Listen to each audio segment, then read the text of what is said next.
André, você disse que a Receita tem aperfeiçoado a questão da entrega e tem aperfeiçoado também o cruzamento de dados, que é o feito o processamento, etc. e tal.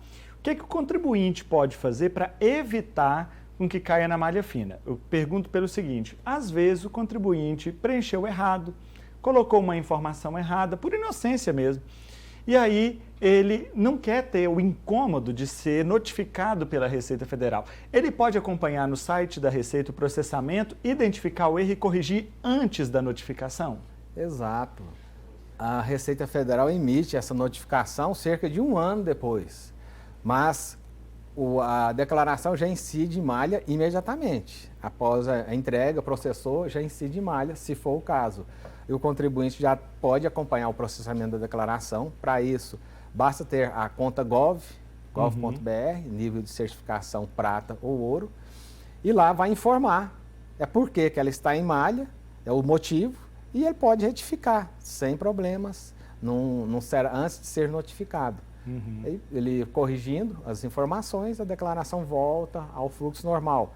Agora, cabe alertar que nem sempre é culpa do contribuinte a declaração estar em malha. É verdade. Às vezes tem uma informação errada da fonte pagadora, por exemplo. Ou de um prestador de serviço? De um prestador de serviço. Sabe o que aconteceu comigo uma vez? Eu tinha feito uma fisioterapia e informei os dados da fisioterapia, acho que era fisioterapia, mas era um tratamento médico, eu não me lembro ao certo.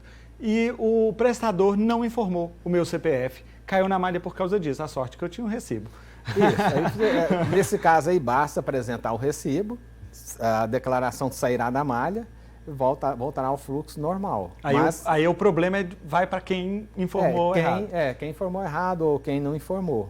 Por que ele não informou? Porque ele é obrigado a prestar essa informação, tem o prazo, e informar corretamente. André, atualmente, quais são as hipóteses mais comuns que caem em malha fina que vocês observam lá na Receita? Mais comuns, a primeira de todas, é a omissão de rendimentos.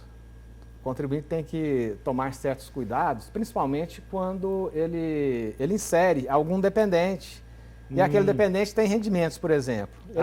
Ele cumpre os requisitos para ser dependente, porém ele tem um trabalho.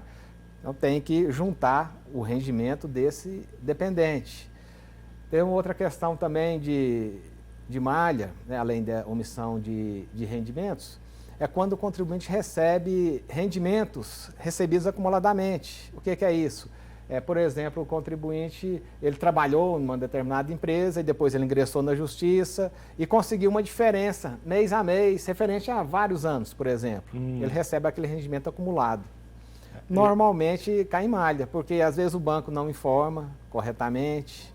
Nesses casos, permanecendo em malha, a Receita pede até cópia do processo judicial, discriminando.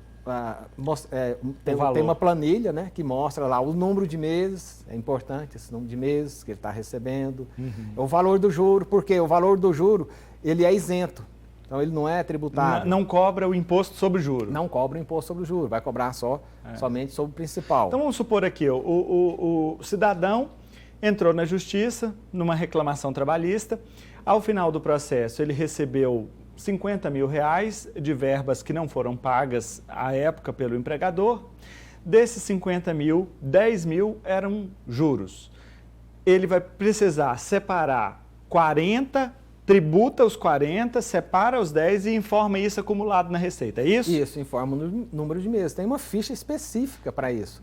Chama RRA, Rendimentos Recebidos Acumuladamente. Nessa ficha tem espaço para ele informar o principal recebido, os juros e o número de meses que se refere àquele recebimento.